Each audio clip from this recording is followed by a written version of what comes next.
बिस्मिल्लाहिर्रहमानिर्रहीम सल्लल्लाहु ताला अला मुहम्मद व अला आलिहि व सहबिहि व बारिक वसल्लम।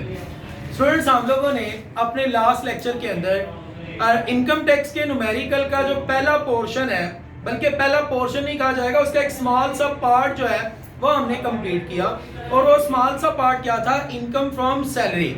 इनकम फ्रॉम सैलरी जो है उसके बेसिक जो रूल्स थे, कुछ बुनियादी चीजें थी, वो हमने शेयर की कि उसमें किस तरह से कौन सी चीज जो है वो टैक्सेबल है या नहीं है तो किस रेट से, नहीं है तो किस रेट से।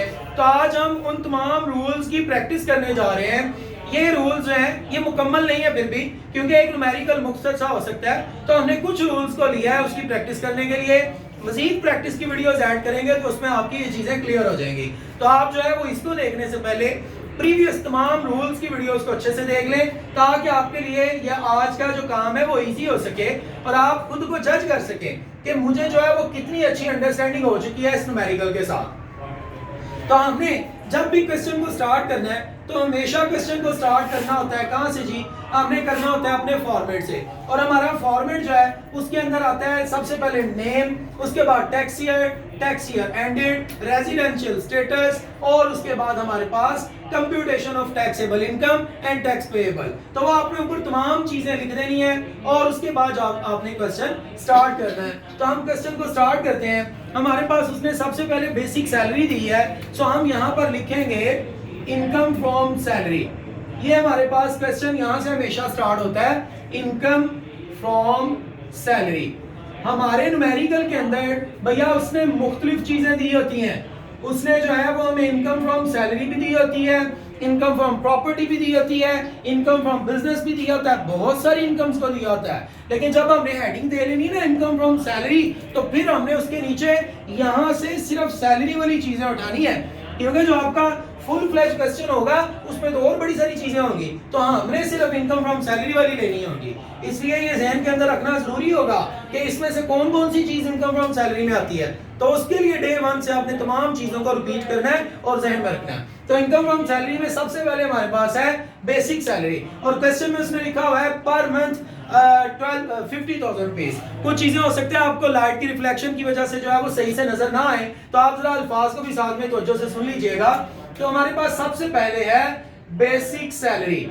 बेसिक सैलरी के साथ उसमें सवाल के अंदर लिख दिया ये पर मंथ है। जब पर मंथ होती है उसका मतलब होता है हमें इसको 12 से मल्टीप्लाई करना है। तो हमारे पास 50,000 बेसिक सैलरी है, इसको 12 से मल्टीप्लाई करेंगे तो हमारे पास साल की जो है वो सैलरी आ जाएगी, और वो है 6 लाख रुपया। ये हमारे पास ही बेसिक सैलरी है। उसके बाद कमीशन के मुतालिक हम पढ़ चुके हैं अपने इब्तदाई लेक्चर्स के अंदर कि कमीशन जो है वो मुकम्मल तौर पर टैक्सेबल होती है, और वो है 50,000 रुपीज।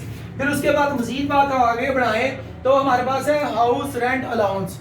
हाउस रेंट अलाउंस हमने कहा था अलाउंस सारे के सारे टैक्सेबल होते हैं, मास्वाए 2 अलाउंसेस के। स्पेशल अलाउंस मुकम्मल तौर पे एग्जेम्प्ट होता है, और जो मेडिकल अलाउंस है उसमें कुछ हिस्सा एग्जेम्प्ट है, कुछ टैक्सेबल है, वो भी आगे आ रहा है, उसकी बड़ी वर्किंग देखेंगे। तो हाउस रेंट अलाउंस ये हमारे पास जो है वो मुकम्मल तौर पर टैक्सेबल है। House rent allowance, house rent allowance जो है वो मुकम्मल तौर पर टैक्सेबल है, और वो है 24,000 रुपीज। उसके बाद हमारे पास है conveyance provided by employer, cost of acquisition rupees 10 lakh for personal use. मालिक ने आपको 10 लाख रुपए की गाड़ी दी है और कहा है ये सिर्फ आप अपने इस्तेमाल में लेके आ सकते हो। हमने पढ़ा था कि जब हमें गाड़ी मिले और मिले पर्सनल यूज के लिए, तो हमने गाड़ी की जो फेयर मार्केट वैल्यू है उसका 10% लेके तो टैक्सेबल करना है। तो हम यहाँ लिखेंगे कन्वेंस फैसिलिटी है ये हमारे लिए, हमें मालिक ने गाड़ी दी है, या कन्वेंस प्रोवाइडेड बाय एम्प्लॉयर ये लिखना है बेशक, कन्वेंस प्रोवाइडेड बाय एम्प्लॉयर। हमें मालिक ने गाड़ी दी, तो हमने क्या करना है, गाड़ी की जो फेयर मार्केट वैल्यू है वो है हमारे पास 10 लाख। इस 10 लाख का कितने परसेंट? 10%। और अगर गाड़ी होती हमारे ऑफिशियल यूज के लिए तो फिर हमने गाड़ी की मार्केट वैल्यू का 5% जो है वो टैक्सेबल करना था। तो जनाब ये अभी 10% हो रहा है, 10% इसका 1 लाख रुपया आएगा। इसका बेसिक सैलरी के साथ कोई लेना देना नहीं, इसकी कैलकुलेशन इसकी अपनी जो फेयर मार्केट वैल्यू है उसके ऊपर होनी है, और वो हमारे पास आ जाएगी जनाब 1 लाख। उसके बाद जनाब अली मजीद बात को आगे बढ़ाएं तो वो कह रहे हैं एंटरटेनमेंट अलाउंस। एंटरटेनमेंट भी हमने पढ़ा ये मुकम्मल तौर पर टैक्सेबल होता है। हाँ, अगर आपको एंटरटेनमेंट मिल रहा है कॉलेज में, जनाब आपका एक चाय फ्री मिल रही है पीने को, आप किसी जगह जॉब करते हैं वहां से आपको एक फ्री कॉफी, फ्री चाय या इस तरह से कोई चीज मिलती है, वो एग्जेम्प्ट होती है। लेकिन जो अलाउंस है वो मुकम्मल तौर पे टैक्सेबल है। एंटरटेनमेंट अलाउंस ये आपका टैक्सेबल है जी। ये हमारे पास है पर मंथ है ये भी, तो इसको भी 1000 को हमने मल्टीप्लाई करना है 12 के साथ, तो 12000 रुपया जो है ये हमारा टैक्सेबल है। इसके बाद आ गया मेडिकल अलाउंस। इसकी हमने ट्रीटमेंट पढ़ी थी, इसको जरा गौर से देखना है जी। मेडिकल अलाउंस हमने कहा था जितना भी मेडिकल अलाउंस आपको मिला हो वो सारे का सारा आप इनर कॉलम में लिख लिया जी। और इसमें से आपको माइनस करने की इजाजत है, लेकिन कितना? 10% ऑफ बेसिक सैलरी। तो हमने जनाब बेसिक सैलरी हमारी है 6 लाख। इस 6 लाख का जब 10% लिया तो वो हमारे पास जवाब आया 60,000। ये 60,000 आप यहां से एग्जेम्प्ट कर लें तो आपके पास जो है वो 10,000 रुपया आएगा। इसके ऊपर आपका टैक्स लगेगा।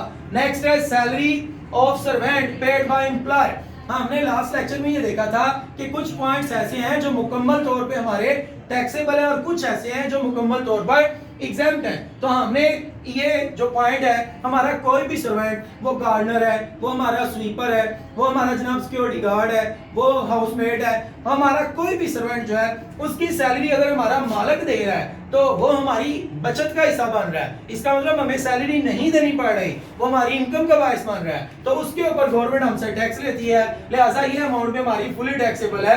तो लिखेंगे salary of servant, salary of personal servant, ये हमारा मुकम्मल तौर पर टैक्सेबल है। और ये कितना है जनाब? 20,000। उसके बाद फिर भैया हमारे पास सेकंड लास्ट चीज है स्पेशल पे। Special allowance something else, special पे समथिंग एल्स।